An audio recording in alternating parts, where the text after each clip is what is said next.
Hello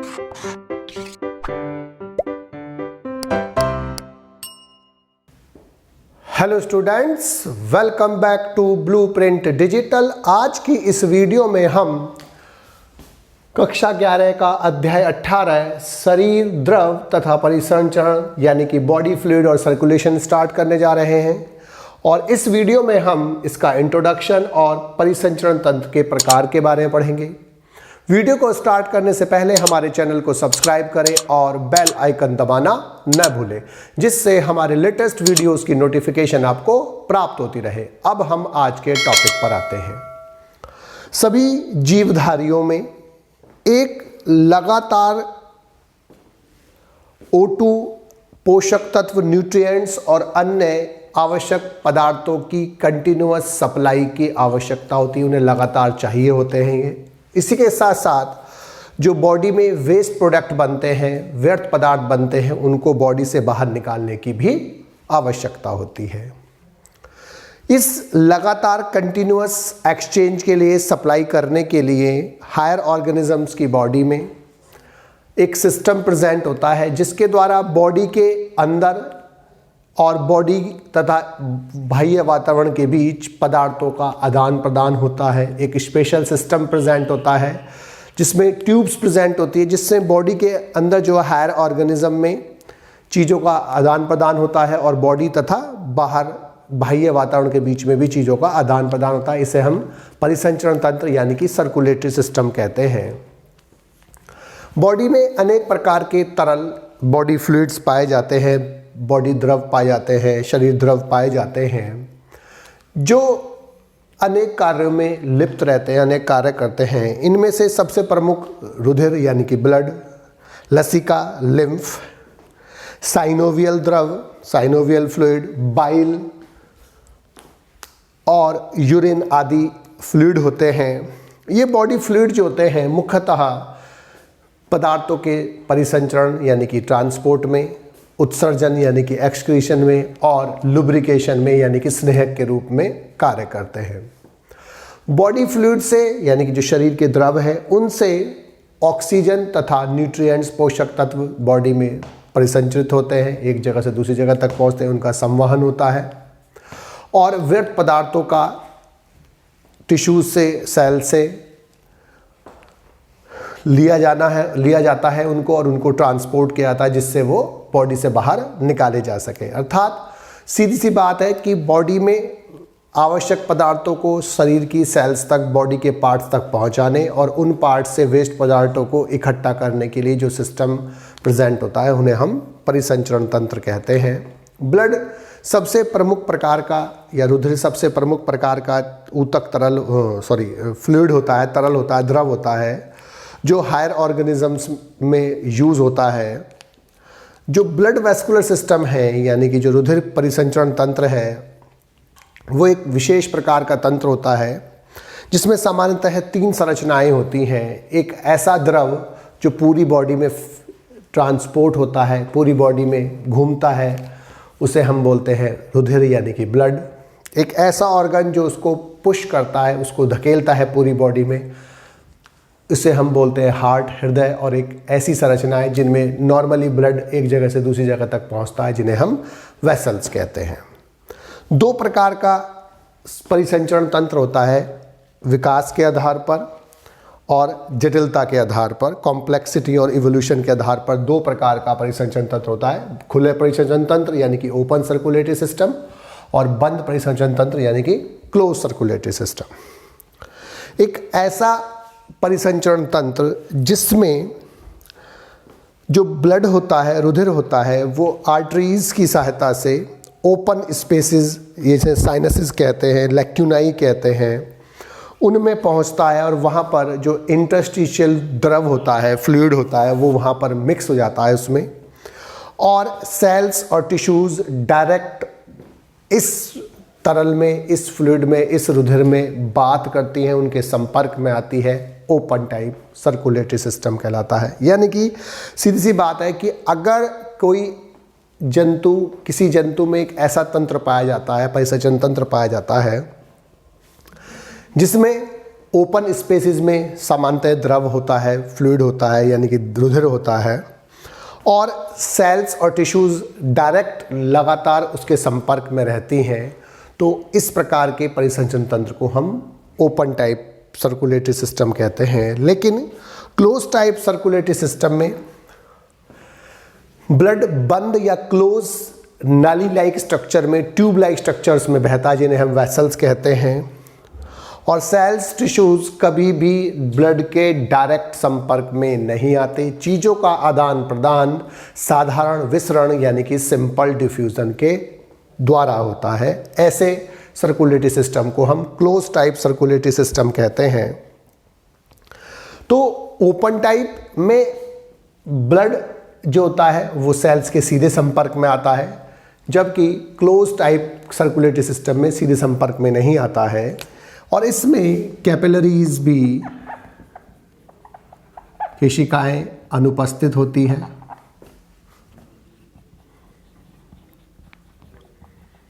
जबकि इसमें उपस्थित होती हैं। इसमें आरबीसीएस यानी कि लाल रक्त कणिकाएं, रेड ब्लड कार्पुसल्स भी अनुपस्थित होती हैं, इसमें उपस्थित होती है। श्वसन रंगा यानी कि रेस्पिरेटरी पिगमेंट अगर उपस्थित होता है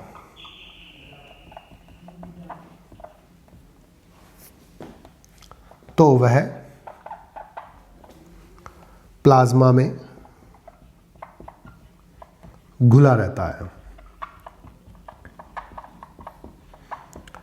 और अगर यहाँ पर रेस्पिरेटरी पिगमेंट होता है वो आरबीसी में होता है, आरबीसी इसके अंदर होता है। इसके अलावा इसके जो एग्जाम्पल है वो होते हैं आर्थ्रोपोडा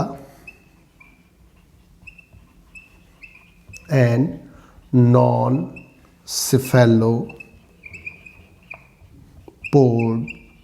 मोलस्क्स। इसके जो एग्जाम्पल है वो है एनिलिडा,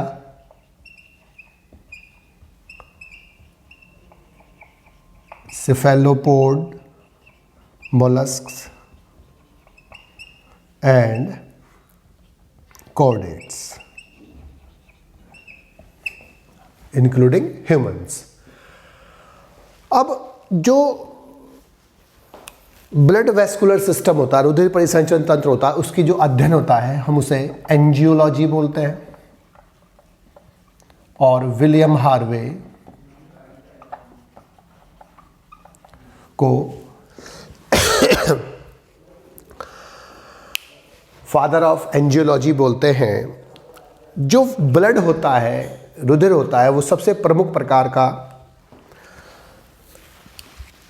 द्रव होता है जो हमारी बॉडी में उपस्थित होता है। और जो ब्लड होता है वो एक फॉल्स कनेक्टिव टिश्यू होता है, यानी कि एक कूट संयोजी ऊतक होता है।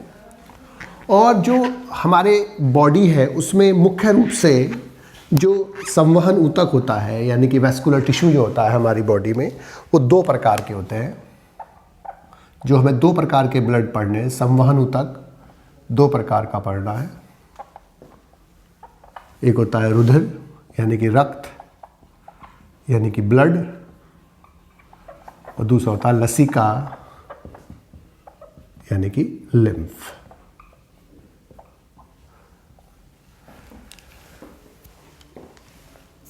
अब जो ब्लड होता है उस ब्लड में बेसिकली दो चीज़ें होती हैं। एक होता है प्लाज्मा जो इसका तरल होता है, फ्लूइड होता है, और दूसरा होता है फॉर्म्ड एलिमेंट्स यानी कि जो चीज़ें बनी हुई होती हैं। प्लाज्मा इसका तरल होता है और फॉर्म्ड एलिमेंट्स तीन प्रकार के होते हैं। आरबीसी एस यानी कि लाल रुधिर कणिकाएं यानी कि रेड ब्लड कार्पोसल्स। दूसरा होता है डब्ल्यूबीसी यानी कि वाइट ब्लड कार्पोसल्स, इनको ल्यूकोसाइट्स भी बोलते हैं। और तीसरे होते हैं ब्लड प्लेटिलेट्स।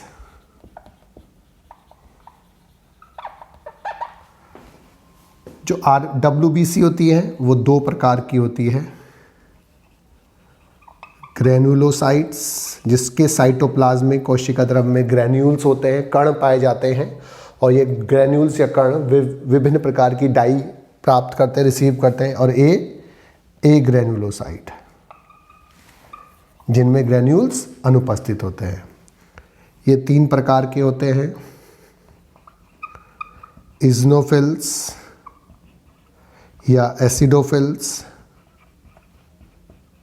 ये अम्लीय एसिडिक डाई रिसीव करते हैं। फिर बेसोफिल्स, ये बेसिक डाई रिसीव करते हैं। और तीसरे न्यूट्रोफिल्स, ये एसिडिक और बेसिक दोनों डाई रिसीव कर सकते हैं।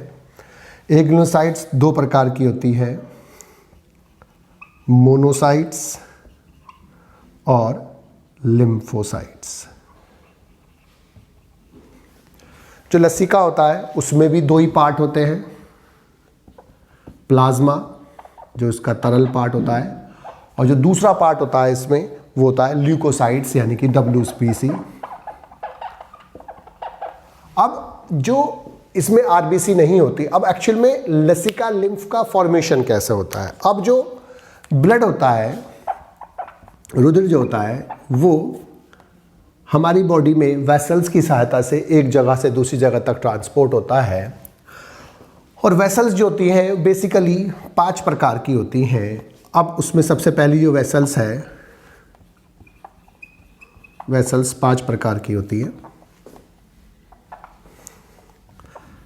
आर्टरी, आर्टीरियोल, कैपिलरीज, वेन्यूल्स और वेन। आर्टरी बॉडी की वो वेसल्स होती हैं जिनकी डेफिनेशन क्या है कि वे वेसल्स जो ब्लड को, रुधिर को हार्ट से, हृदय से बॉडी के विभिन्न भागों तक पहुंचाती है, आर्टरी कहलाती है। जबकि वेन वे वेसल्स होती हैं जो बॉडी के विभिन्न भागों से ब्लड को हार्ट यानी कि हृदय की ओर लेकर जाती हैं। सभी आर्टरीज सामान्यतः प्योर ऑक्सीजनेटेड ब्लड लेकर जाती हैं, यानी कि जिसमें ऑक्सीजन ज़्यादा होती है, CO2 कम होती है, जो लंग्स से प्योरीफाइड होकर आया है। लेकिन एक्सेप्ट पल्मोनरी, जो पल्मोनरी आर्टरी होती है वो डीऑक्सीजनेटेड अशुद्ध रक्त लेकर जाती है, जिसमें CO2 ज़्यादा होता है, ऑक्सीजन कम होती है।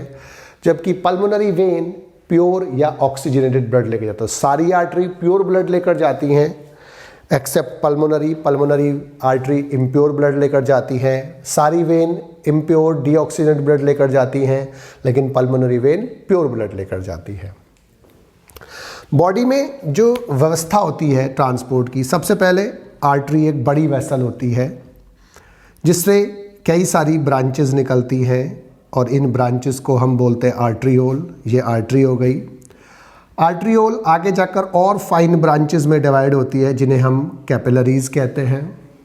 कैपिलरीज सेल्स के बीच बीच में टिश्यूज़ के अंदर होती हैं, और वहाँ पर वो जब ऑक्सीजन सप्लाई कर देती हैं तो वहाँ पर अब डीऑक्सीजनेटेड ब्लड उसके अंदर आ जाता है। जो ऑक्सीजन होती है वो सेल्स में पहुँच जाती है, और जब डीऑक्सीजनेटेड ब्लड लेकर ये आगे चलती हैं तो अब ये सभी वेसल्स जो होती हैं आगे जाकर मिलकर वेन्यूल बनाती हैं, और कई सारी वेन्यूल्स मिलकर आगे जाकर एक बड़ी वेन बनाती हैं। तो सबसे पहले आर्टरी होती है, आर्टरी आगे जाकर फाइन ब्रांच बनाती है जिसे आर्ट्रियोल बोलते हैं। आर्ट्रियोल्स की फाइन ब्रांचेज जो होती है, महीन शाखाएं, वो कैपिलरीज होती है। कैपिलरीज आगे जाकर जुड़कर वेन्यूल बनाती हैं, और कई सारी वेन्यूल मिलकर आकर वेन बनाती हैं। वेन से पूरी बॉडी से जो ब्लड होता है वो हृदय की ओर ले जाया जाता है, और हृदय से जो ब्लड होता है वो आर्टरीज की ओर लेकर जाता है। अब जब कैपिलरीज से ब्लड बह रहा होता है यहाँ पर, तो बहुत सारा ब्लड प्लाज्मा जो होता है उसमें से नीचे छन जाता है, नीचे छनता रहता है, और उसमें WBC प्लस प्लाज्मा आ जाता है। और जो सेल्स के बीच में, टिश्यूज़ के बीच में ये जो प्लाज्मा प्लस WBC निकल कर आया है, अब हम इसको बोलते हैं टिश्यू फ्लूइड, ऊतक तरल बोलते हैं। और ऊतक तरल वापस ब्लड में जाता रहता है, लेकिन आगे की तरफ से 10% जो टिश्यू फ्लूइड होता है वो ब्लड में जाने के लिए विशेष वेसल्स में पहुंचता है, और उन विशेष वेसल्स को हम बोलते हैं लिम्फ वेसल्स। इन लिम्फ वेसल से ये वापस ब्लड वेसल्स में पहुंचता है, और जब ये इन लिम्फ वेसल्स में आ जाता है तब अब ये टिश्यू फ्लूइड लिम्फ कहलाता है। तो सबसे पहले ये ब्लड होता है, रुधिर होता है, फिर ये टिश्यू फ्लूइड बना, इसे इंटरस्टिशियल फ्लूइड भी बोलते हैं, इंटरसेलुलर फ्लूइड भी बोलते हैं, और बाद में ये लिम्फ बना, और लिम्फ वापस ये दोबारा से ब्लड बन जाता है। तो टिश्यू फ्लूइड का फ़ायदा ये होता है कि चीज़ों का जो आदान प्रदान होता है सेल्स में, ऑक्सीजन का, न्यूट्रिएंट्स का, हार्मोन्स का, या उधर से कोई चीज़ CO2 या कोई वेस्ट प्रोडक्ट आ रहा होता है तो वो पहले टिश्यू फ्लूइड में आता है, और टिश्यू फ्लूइड से फिर वो ट्रांसपोर्ट होता है। तो अगर माना ऑक्सीजन जा रही है तो पहले ऑक्सीजन कैपिलरीज की सहायता से टिश्यू फ्लूइड में आएगी, टिश्यू फ्लूइड से सेल्स में पहुंचेगी। इसी प्रकार से अगर उधर से CO2 आ रही है या उधर से वेस्ट मटेरियल आ रहा है तो सेल से पहले टिश्यू फ्लूइड में आएगी, और टिश्यू फ्लूइड से फिर वो वापस जहाँ भी वो पहुँचनी है, अगर जैसे CO2 है तो वो ब्लड में आएगी, और जो वेस्ट प्रोडक्ट है वो ब्लड में आएंगे, ब्लड से फिर वो ट्रांसपोर्ट कर दिए जाएंगे। तो ये जो लिम्फ होता है उसमें भी यही है, प्लाज्मा होता है जो फ्लूइड छना हुआ था, और प्लस ल्यूकोसाइट्स होती है, WBC होती हैं, ये WBC होती है। और इस प्रकार से ये दो सिस्टम होते हैं हम बेसिकली जो बॉडी में काम करते हैं। मेन सिस्टम होता है रुधिर वाला, और उसके साथ सहयोगी होता है लसिका यानी कि लिम्फ का सिस्टम। इस प्रकार से पूरी बॉडी में चीज़ों को ट्रांसपोर्ट करने के लिए, उधर से चीज़ों को लाने के लिए, वेस्ट मटेरियल्स को, CO2 को, बॉडी में सिस्टम्स प्रेजेंट होते हैं जिन्हें हम क्या बोलते हैं, परिसंचरण तंत्र बोलते हैं, सर्कुलेटरी सिस्टम कहते हैं। बच्चों, आज की इस वीडियो में बस हम इतना ही पढ़ेंगे। हमारी इस वीडियो को आप लाइक करें और अपने दोस्तों के साथ शेयर करें। यदि आपका कोई डाउट है तो आप हमें कमेंट करके बता सकते हैं। इस अध्याय को और अच्छे से पढ़ने और समझने के लिए आप चित्रा प्रकाशन की बुक एक्टिव जीव विज्ञान की सहायता भी ले सकते हैं।